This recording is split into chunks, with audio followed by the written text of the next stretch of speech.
Hello and welcome everyone to episode number 7 of the Startup Sessions, the number one show for starting a business that matters by doing work you love.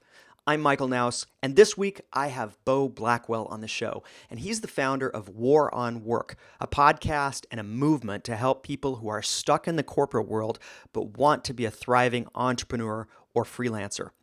After 12 years of being caught up in the rat race, Beau walked away from a cushy corporate job to become a marketing consultant and an entrepreneur.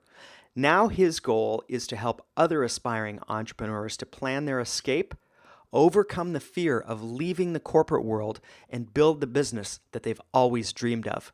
In this interview, Beau will share 6 important steps that you should take before quitting your job. It's all coming to you right now on episode number 7 of the Startup Sessions.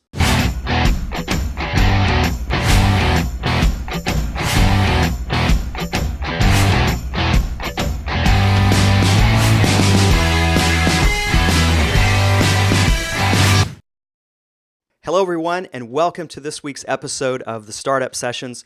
I'm Michael Knouse, and today I'm here with a special guest, Beau Blackwell. And Beau is really a guy who is shaping a movement to help people that are stuck in the corporate world, but they want to do their own thing, and they want to be perhaps a thriving entrepreneur or freelancer. And so I'm speaking with Beau here today, founder of a podcast and a movement called War on Work, a phenomenal site that I stumbled across somehow, and I just absolutely love it. So welcome, Beau. Thanks, Michael. I'm really glad to be here, and thanks so much for having me and the nice words about the site and the show. Yeah, absolutely. Love what you're doing. So the theme for your show, War on Work, is to help inspire people to safely ditch their day job and provide a plan to escape that corporate job and start living a better life. I think I kind of that's the gist that I get from your show, anyways. Yeah, I mean, it's funny. I know, I knew the name would be kind of controversial, and I've gotten some Yeah. pushback from people saying, well, what are you saying that nobody should work? And that's not really it at all. It's really about doing work that is meaningful and that actually, makes you feel fulfilled in your life and makes you feel proud of what you're doing and eager to get up and face the day. Yeah. I feel like for most people, it's hard to get that from corporate jobs because you just don't have the freedom and the level of engagement that most people are looking for. So, the show mostly focuses on entrepreneurship, but I think really what it's about is doing work that actually is satisfying and meaningful for you, whether that's in a company or whether that's on your own. And for most people, Okay. it's on your own. Okay. That's a good clarification. Thanks for pointing that out. Because Sure. the name for me is like really catchy, and I resonate with it because that's kind of what Right. I'm all about. And I just recently left a corporate job and living that lifestyle for 15 years. And Hmm. I'm loving what I'm doing, more than I ever have. Yeah. So anyways, let's see. One of the things I think it's so important for people to have an exit strategy and to have some key things in place, even if you're just like in the beginning stages of thinking about leaving a corporate job, having, a plan and some confidence around that and being able to leave on good terms with your employer are so Hmm. important. And that's kind of where I think it's important for people to get started. One of the places to get started. And so today I've asked you to review some things to do before you quit your job. But before we get into that, let's start a little bit with your story and what prompted you to leave the corporate world behind and pursue your passions and your own business. Yeah, I was actually a philosophy major in college. Oh, wow. So I had kind of a background of being unemployable theoretically. So, I was a philosophy major, and I never really saw myself as a business person or, never took a business class or a marketing class or anything like that. Yeah. But when I got out of college, I went straight into the corporate world and got a job as like a customer service person, basically, for Okay. an e-commerce company. Yeah. But I've always been somebody who's really curious and wants to learn everything I can about, how things work. And so I started trying to dig into how the marketing worked for the company and how the processes worked and all those sorts of things. And so, within a year and a half of starting my first real job out of college, I went from customer service guy to head of research and development for a small company, which was kind of Wow. weird and unexpected. But Yeah. when I left there, I got recruited by another company to help found kind of their e-commerce division for selling computer hardware. Okay. And so launched a website. Really, that was where I learned a lot about e-commerce marketing and business and that sort of thing, because we were just doing it all, on the ground in the trenches kind of thing. And so Yeah. built up, that business to several $1,000,000 a year within the first year. And I was learning a ton about advertising on Google and how to sell and fulfill e-commerce stuff and how to do SEO, search engine optimization, and just all kinds of things. This was sort of pre-social media and pre-blogging and that stuff, but I was learning kind of the traffic side of things. Okay. And so when I left there, I went to work for a company called ClickBank, which really is focused on working with entrepreneurs. So I got brought in because I knew about the company. I'd been interested in it myself and had actually signed up as an affiliate when I was working my previous job. And so when I came in, I was one of the only people in the company that really kind of had the entrepreneurial mindset and knew what the clients were thinking and how they operated. Okay. So it was kind of a similar thing where I was brought in as just sort of a general marketing guy, and then quickly became the community manager and had a title at one point that was client knowledge guru, which is a totally silly made up title, but that was my title. I love And it. so I was interacting a lot with these clients and speaking at events and things like that, where I was getting to see people that were really living the entrepreneur lifestyle and the freedom business lifestyle, and they were working really hard. It wasn't the whole hang out on the beach and make $50,000, in your sleep with no work. Yeah. But these people were working hard, but they were working hard on their own thing and living life on their own terms. And so I of course, was just became obsessed with it. So I was at ClickBank for about 5 years, and finally left there in June of this year, which is 2013. Okay. And really, I just decided it was time to go out on my own. I'd really wanted to, pretty much ever since I got into the business world. Never really saw myself as a long-term corporate guy, and by that point, I'd been in it for 15 years, just like you. Yeah. And so I decided it was really time to get out on my own and kind of put everything I'd been learning into practice for myself rather than doing it for somebody else. Awesome. And you made the Yeah, leap? so Yeah, I love it. yeah, so I made the love it. leap, and I'll talk about this when we kind of go through the list, but Okay. I lined up some clients and kind of made my plan, and it was a very thought out kind of thing. I didn't just get fed up and quit my job one day, which obviously I think a lot of us have fantasized about, and some people do, but I'm a little too cautious of a guy to be willing to just take the leap, especially because I have 2 small kids and need to be safe about it. Okay, and that's actually huge, because that's one of the questions I get from a lot of people is, people I think find it easy to come up with excuses like they really want to do something else, but then they start to think, well, hey, I've got a family and a mortgage and all that stuff. So, if you can do your best to kind of weave some of that in, because you're doing what you're a family guy, you have kids, you've got that whole aspect of life also going that you need to manage as an entrepreneur. So that's something that just kind of came up when you said that. So yeah, if you can kind of weave that into our chat today, that would be awesome.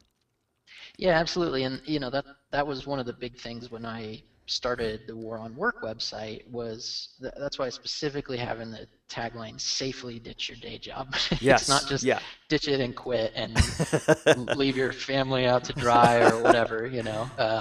I think it is very important to approach it methodically and to really plan it out and make it, because it is a massive life shift, not just, for your finances or anything like that, but even just Yeah. psychologically, Yeah. going from the employee mindset to the entrepreneur mindset is huge. And if you don't Right.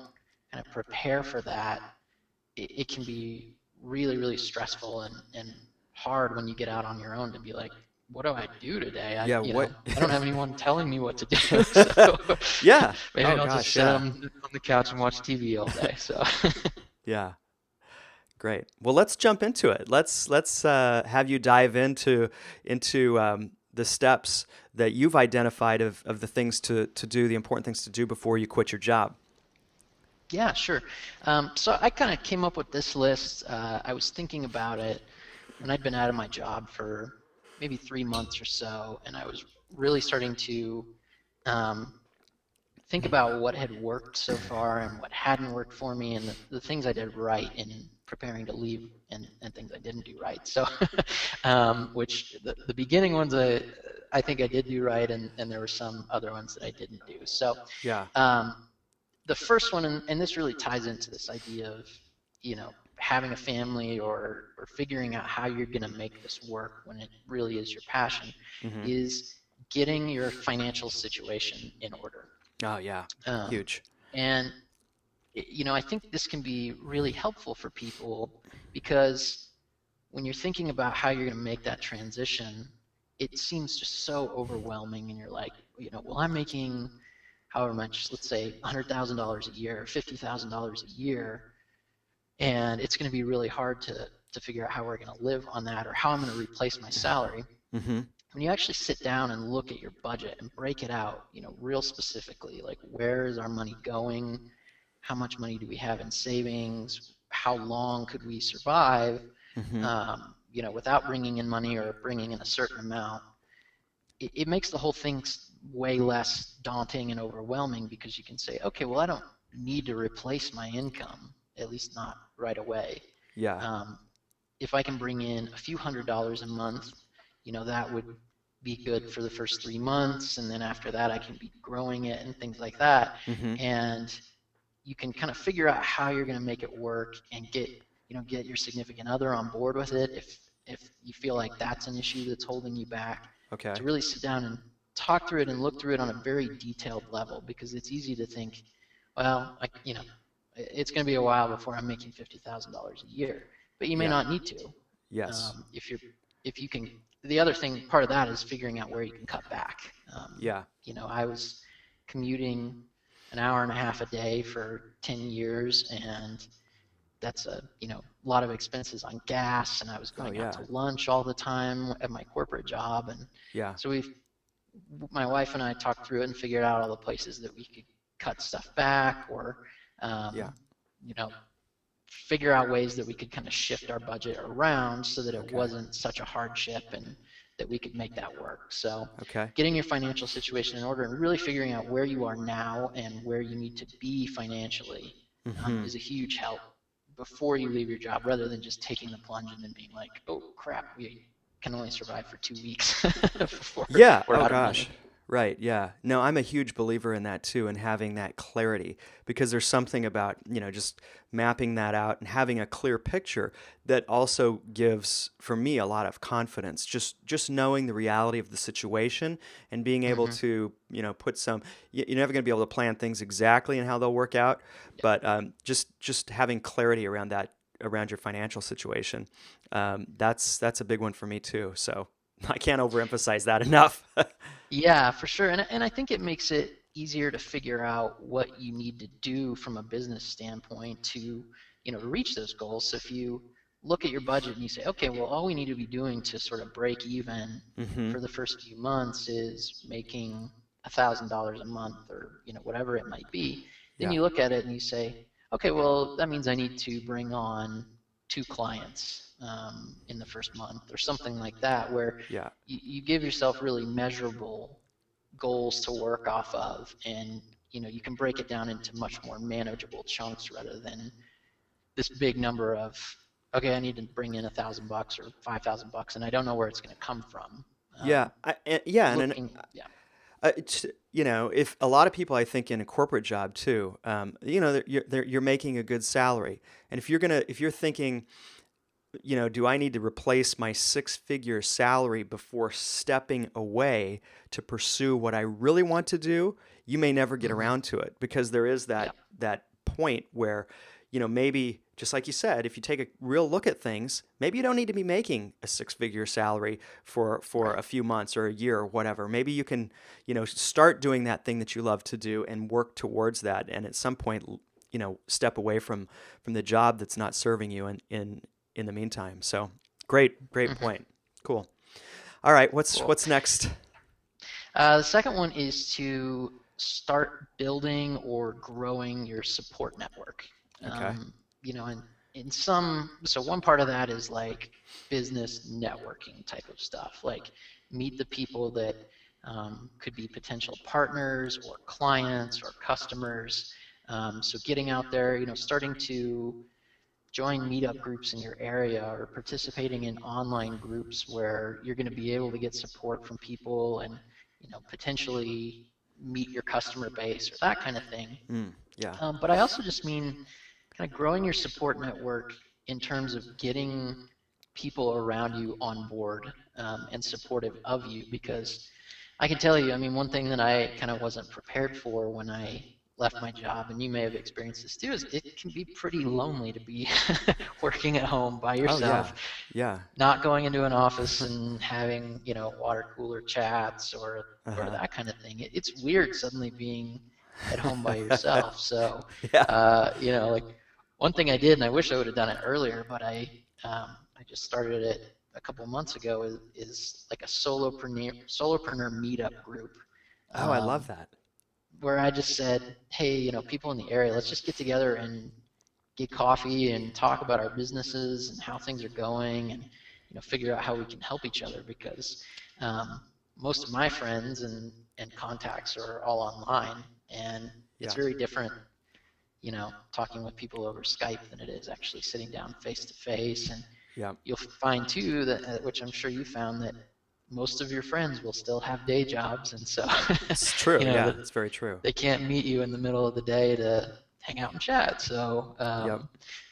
it's good to start building that support network so that when you do run into roadblocks or you can't, you're starting to have doubts about your business, or just need, a pep talk or whatever, Yeah. that you've got people who will support you and help you keep your business moving forward and growing.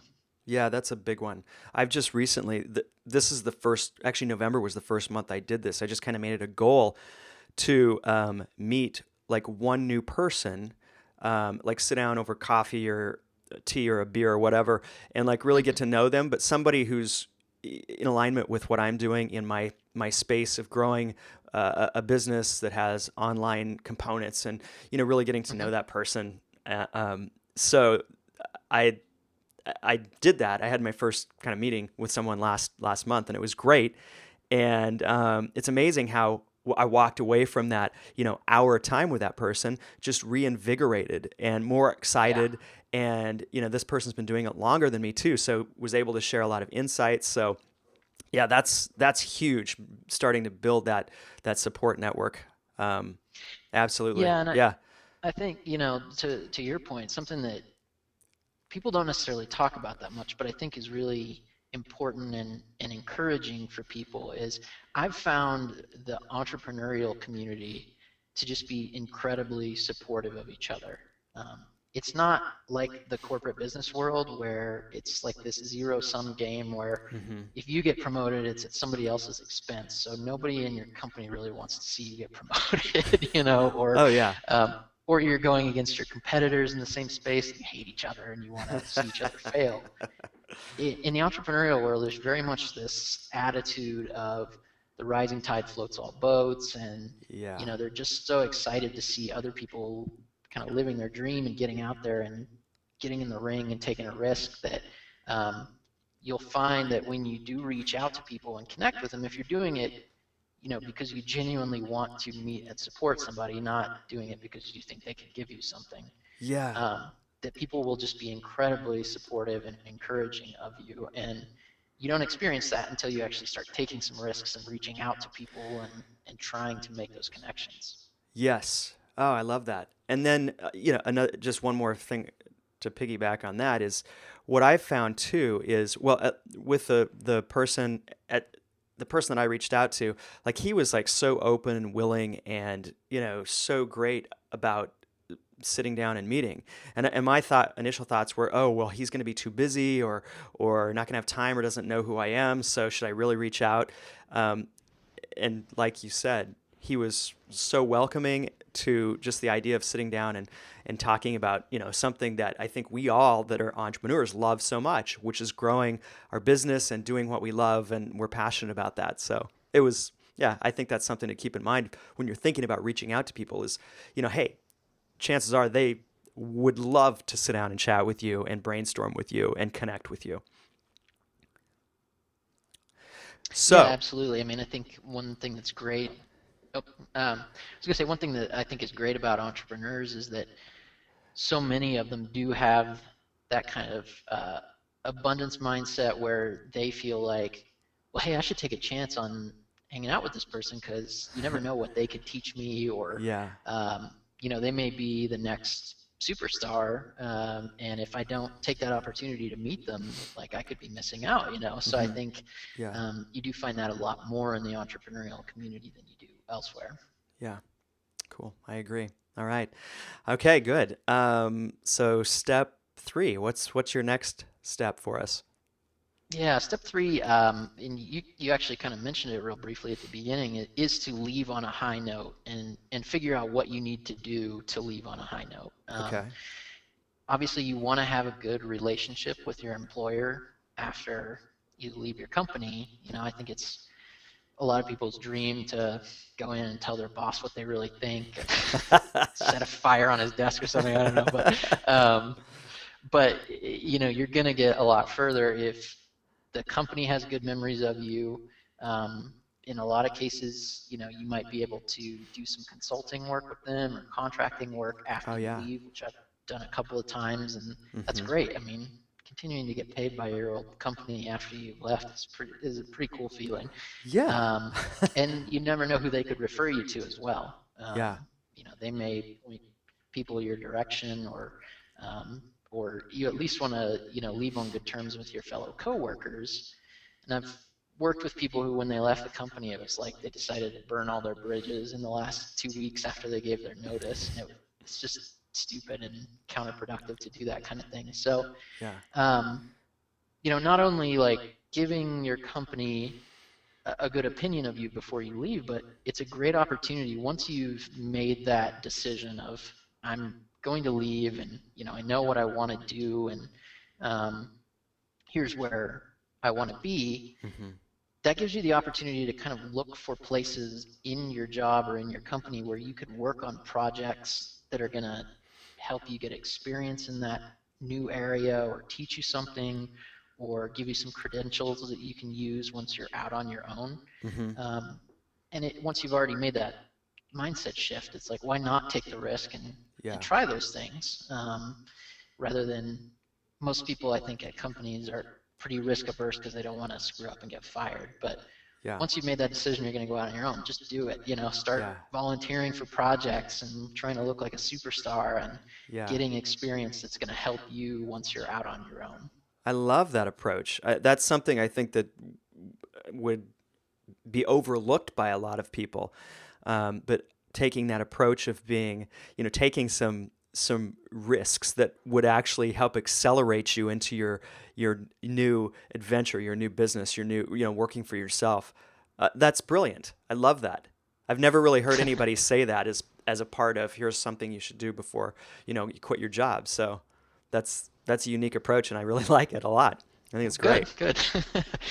Yeah, I mean, it's funny. That was kind of what I ended up doing at ClickBank is I kind of realized in my time working in the corporate world that I get bored of doing the same thing after about 18 months or so, Uh-huh. to the point where I'm just like, I need to quit and get a new job. Like I can't keep doing this. So what I ended up doing there instead was, when I would hit that point where I was really bored, I would just propose an entirely new job for myself. Oh, wow. And I would think about, what does the company need? What are we not doing? What are kind of those gaps? And then write up a full, job proposal. Here's what it would be doing. Here's the benefit to the company, all these things. And every time I did, it worked. I changed jobs 3 times within ClickBank, and they were all new positions that didn't exist before. Okay. I like so that. it's sort of like, trying to become an entrepreneur within your job of just saying, here's what I think I'd like to be doing, and here's why it is a good thing for the company. But I think you can take a similar approach when you've decided you're going to go out on your own to say, hey, what I want to get into is, let's say, video marketing or something. I want to be, I want to do a video show or whatever. I really think there's a big opportunity for our company to get a lot of value out of online video. So why don't you guys invest some money to get a video set up and, invest in some software or video hosting or whatever it might be, and I'll take the lead on that and, show you that it can give a lot of value to the company. And then when you go out on your own, then you've got that, kind of on your resume, or you've got that skill and some experience that you can leverage and point other people to. A total win-win situation. Yeah. I'm all for those. Yeah. All right. Good. All right. How about the next step? Step number 4.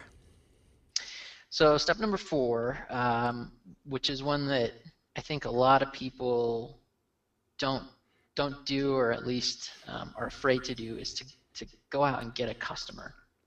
It's great to say I want to leave and I want to be doing this other thing, but until you've shown that you actually can find a customer who wants what you're going to do, and that you have figured out your sales message and your marketing to the point where you can actually go out and find someone who will give you money to do the thing that you want to be doing, it's going to be either impossible to get your courage up enough to the point where you're going to take the leap, or you might take the leap, get courageous, take the leap, and then find out that nobody wants what you're selling, and that's a big problem. So, big problem.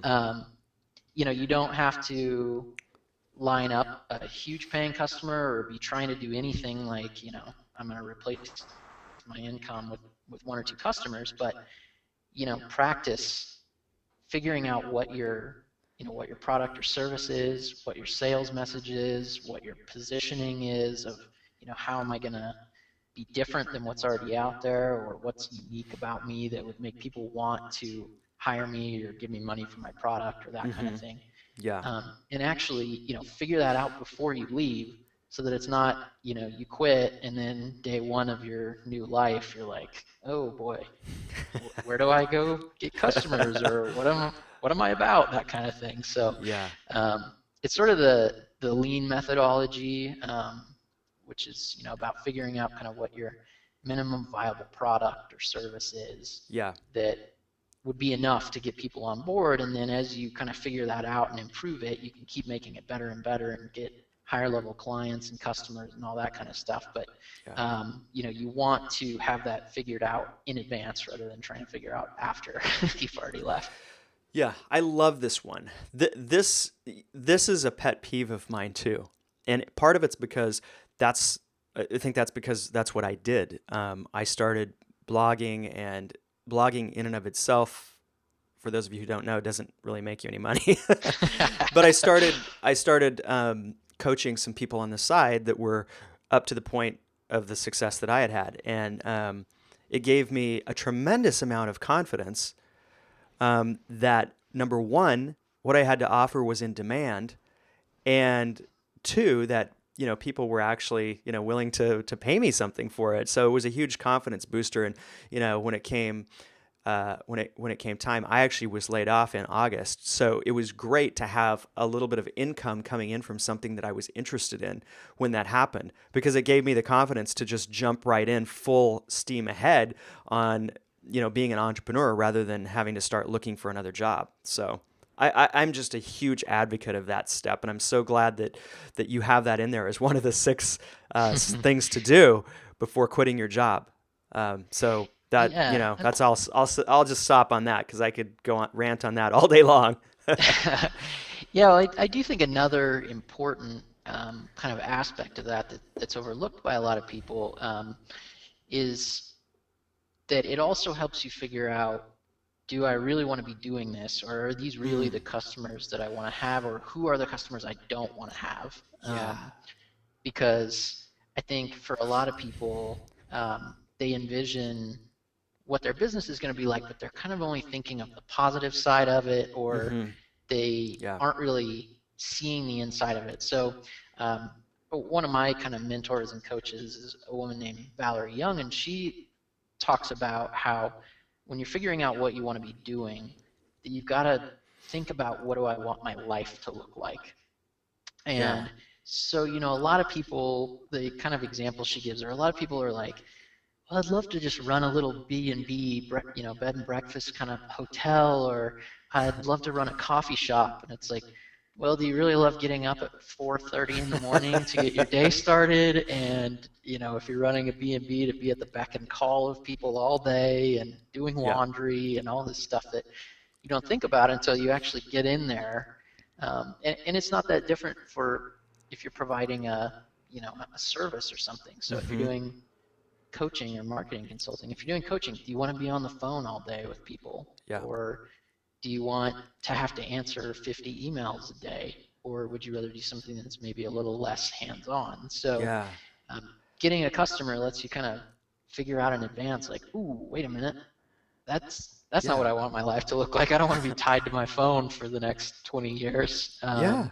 Maybe I should shift and do something Mm-hmm. different instead. Yeah, perfect. Great example. Perfect way to test the waters with your big idea. Yeah, And I love for sure. Valerie, by the way. I've followed her. Gosh, I don't. She's kind of, I consider her kind of a pioneer in this like space of Hmm. doing work that matters, doing work you love. Um, and she was kind of out there, I think, before a lot of people were. And Yeah, pre-internet for sure, which is yeah, yeah. The fact that she's like been makes sense. around and like adapted and everything. So Yeah, yeah, that's I hadn't thought of her in a while, but thanks for mentioning her because back in the day, she was kind of the one where I like got. In fact, her newsletter might have been the first one that I had subscribed to on of like any blogger or anything like that. Trying yeah, to talk to people about doing work you love. So yeah. that's She's awesome. yeah.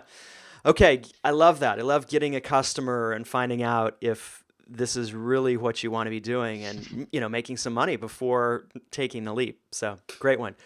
What's next? What's step number 5?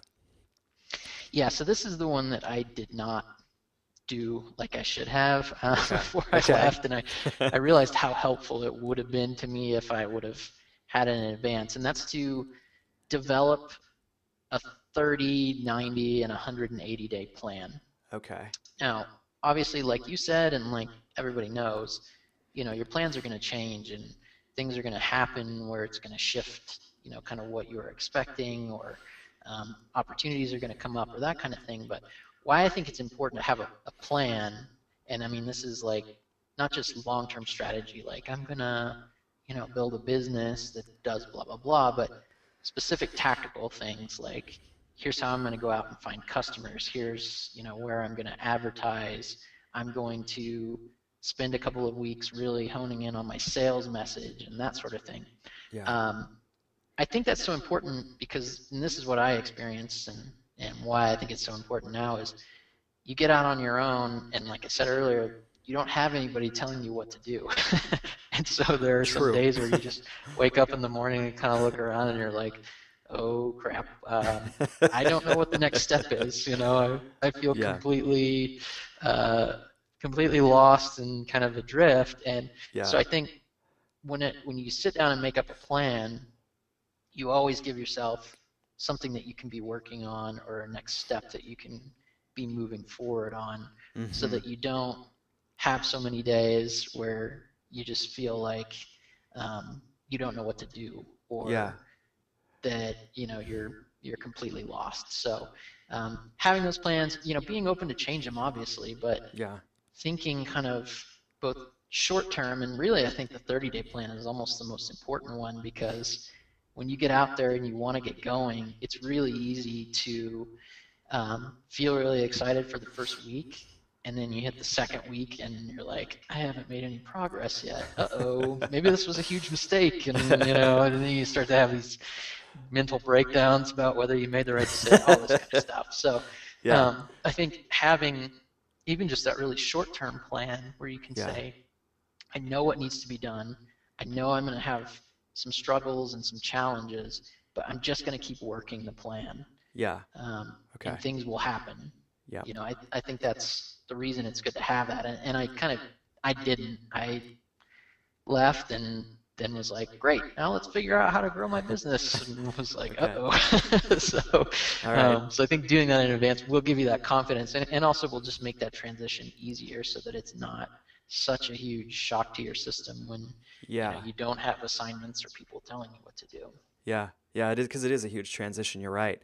Now, I've got a question for you on this one too. This would seem to be a step that, ties back into number 2 with developing a support network or having mentors. Like, could you, I suppose, bounce your plan off of, the people that maybe have been doing this longer than you, just to get feedback? Like, hey, how does this look? Am I kind of going down the right road? Would you make adjustments? What would you have to say about that? Yeah, I totally agree. I think running it by people who, have been there and done this stuff, and I kind of have a few really trusted.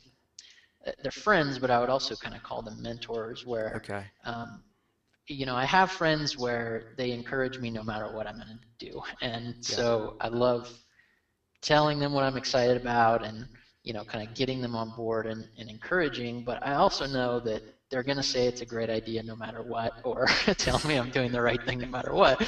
So they're not necessarily the most trustworthy critics that are going to, point out flaws or poke holes in things. So I have like probably 3 people where I know I can take a plan to them, or take an idea or whatever it might be, and say, this is what I'm thinking about doing. What do you think? And I know that they will shoot it down mercilessly, but in a nice way, but in a way that isn't just stroking my ego or saying, yeah, I think that could work, when really they're thinking this is never going to work.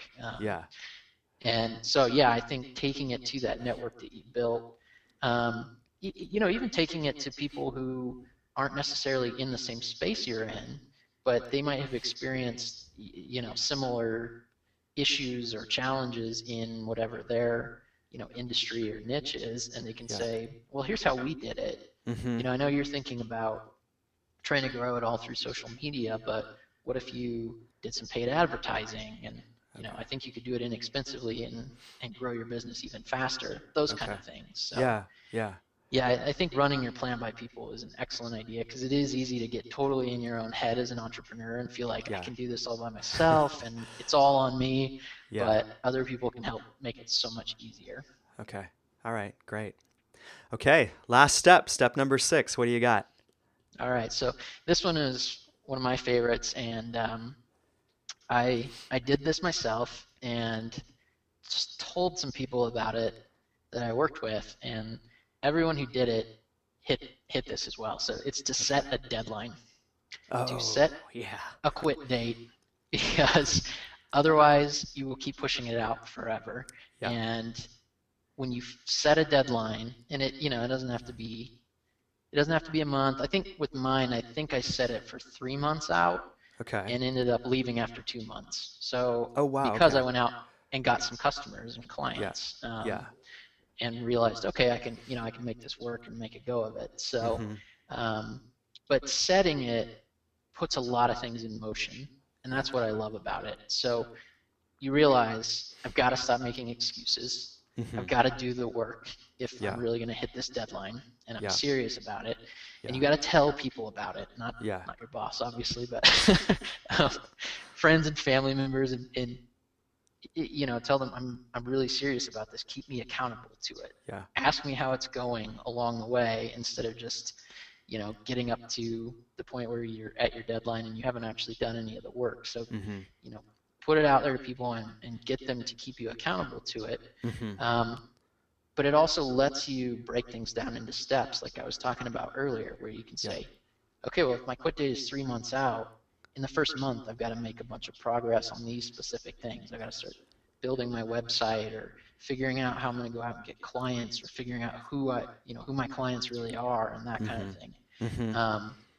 So I think it just gives you so much more accountability, and also a real target and a real sense of time limitation, because otherwise if you say, well, I'm going to wait to quit until my business is bringing in, $1,000 a month, there's a very good chance that you're not actually going to do the work required to get you to $1,000 a month, because you've got this safety net of your job.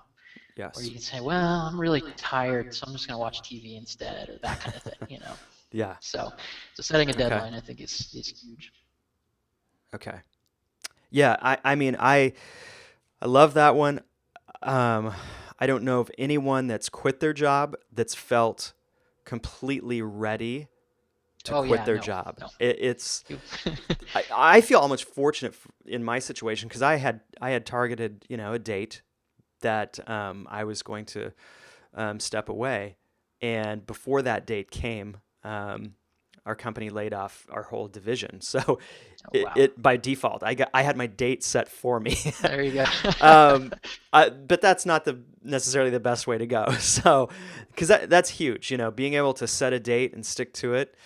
I mean, that's where the rubber meets the road. That's like, that's a big time thing, I think, that's important. So that's a huge step.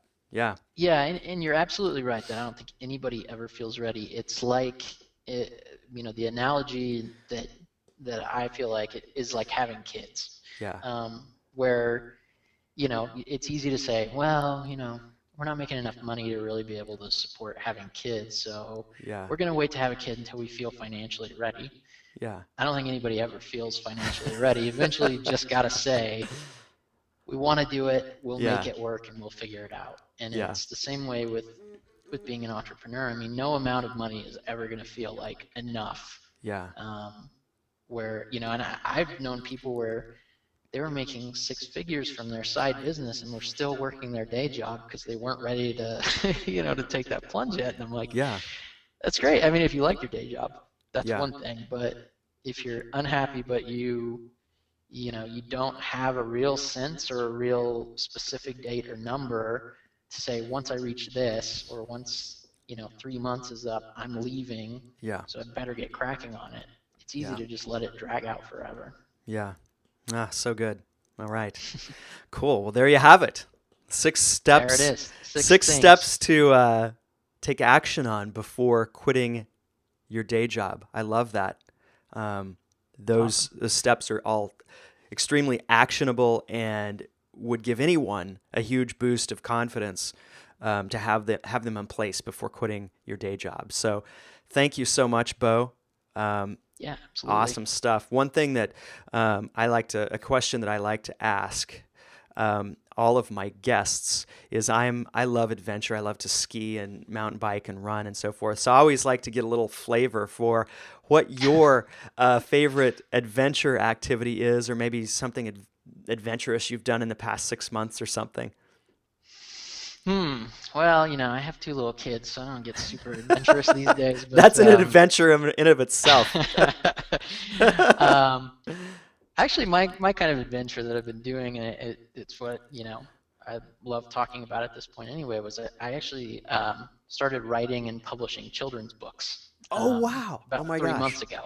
Okay. Yeah, so, it's been kind of a great adventure, and oh my gosh, to our point of never knowing, where things are going to take you or what your plan is. I mean, I had no idea that I even really wanted to do this. And then about 3 months ago, I was reading a lot of books to my kids at night, and I've always loved reading and writing and that kind of thing. And finally I said, I think I could write like a simple rhyming children's book kind of thing and figure out how to self-publish it and that sort of thing. And so since then, in the past 3 months or so, I've written 5 books, and my third one actually just my third one actually just went live on Amazon this morning. And oh my gosh, I've got 2 of them in paperback so far. So it's just cool, and it's been fantastic. Quite an adventure, and it's something that I totally love now, and that's actually a way that kind of my business has changed is one of the things I want to do is help teach other people how to create and self-publish their own children's books. Yeah. Because when I started telling people about it, I had all these people say, "Oh, I've always wanted to do that, but Yeah. I don't know how to find an illustrator or how to, publish it or that kind of thing." Or Uh-huh. I wrote children's books and I shipped it around to publishers and nobody wanted it. Yeah. So, that'd be so cool to have them out there. So I Huh. started a website where I'm sharing what I'm learning about it and how it's been Yeah. going for me, and Yeah. helping other people figure out how they can self-publish their books as well. So Very cool. That is an yeah. adventure. That's Yeah. that's a cool niche too. I mean, that's a whole, like you said, you never know where these things are going to spin off and lead once you take that entrepreneurial path. I love that. I love that. Yeah, Um, it's been great. It's well, been a fun adventure for sure. yeah, my next question was like, what, kind of what's next, what's new and exciting for you, and that's certainly one of the things. What's the website for your new, how to write children's books that you just talked Yeah, about? so it's called letsmakekidsbooks.com. Let's make kidsbooks.com. Okay. Yeah, so I've been blogging. I'm planning on starting a podcast where I interview children's book authors about what their experience has been, and how they market their books and how they get the word out and all those kind of things. And Yeah. my goal is to create like a training product on 6 weeks to your first children's book, where it kind of Yeah. walks through week by week what you need to do to Mm-hmm. get ready to have your book out there. Because I learned a lot. My first book took me about 2 months or so to go from writing it to having it published, and my latest one I wrote and published it in a week and a half, like Oh my including gosh. getting all the illustrations done. So That's amazing to me, because if you were to, just ask me, who I don't know anything about writing books or getting them published, I would have said, oh, that's a process that takes, I don't know, a year or so. But right. now here I'm learning from you that you did this in a week and a half, which is amazing. So yeah, I Yeah, mean, it is what? funny. Yeah, trying to get the process down and Yeah, figure out, and that's the thing I love about self-publishing is, yeah, if you can keep driving things forward, you don't have to wait for a publisher to decide when your publication date is or anything like yeah. that. So, like with this last book, I decided I should put out a Christmas book. Uh-huh. Take advantage of kind of the season and Yeah. try to drive sales and downloads of my book and things like that, because one of my goals is to have a bunch of books out so that they can cross promote each other and Mm-hmm. drive sales to each other and that sort of Yeah. thing. And I said, well, if I could get a Christmas book out in time, Yeah. then I could potentially drive sales in my other books and that sort of thing. Yeah. And so I sat down and wrote it in an hour and sent it off to my illustrator and said, let's hurry this thing, and she got it back to me in a week, and now it's Wow. ready to go. So Fantastic. Okay, so for any of yeah. you that are watching that are interested in, being a self-published author of children's books, and probably any other types of books for that matter, now you've got a resource. I love it. I love it. Cool. Cool. Well, what else? I'm going to link up all this stuff below the interview, but tell us how people can find you. What's the best way to contact you? All that good stuff. Sure. So War on Work, as you mentioned, is kind of my other big project that I've got going on. Yeah. It's a blog and a podcast. Mostly, I tend to do most of the work on the podcast, but I have some blog posts, and I actually, a little while back, released some video training I did on ways that you can start making money while you still have a job. Okay, cool. So it's kind of 4 different models for doing that. Okay. That's all free if you subscribe to my newsletter. Okay. So that's a good way to get in touch with me. I'm on there and pretty active. And Okay. you can also find me at beaublackwell.com, which is just sort of my personal site, and I blog very occasionally on there. But Okay. if anybody's interested in coaching or consulting stuff, they can contact me through there. And Awesome. yeah, so Awesome. those are the Great. best ways to get a hold of me. Perfect. All right. Well, I'll put those links on the show, so everybody can know how to reach you for, all the various things that you offer. I had no idea on the children's book stuff. That's incredible. Well, thank you Yeah. so much, Beau, for being on the Startup Sessions today. I really appreciate your time, your knowledge, your experience. That's one of the big things I shoot for is talking with people that have actually done it, that are living the life that other people may aspire to. So really appreciate everything you've had to offer here today. Awesome. Yeah, Yeah. thanks so much for having me, Michael. It's been great talking with you. Absolutely, absolutely. So, for all of you that have enjoyed this episode of the Startup Sessions, be sure to subscribe. Just put your email in the box above, and you can get these weekly interviews and have them delivered straight to your inbox so you don't miss any of the episodes. So, thanks all for watching, and I will see you on the next episode of the Startup Sessions.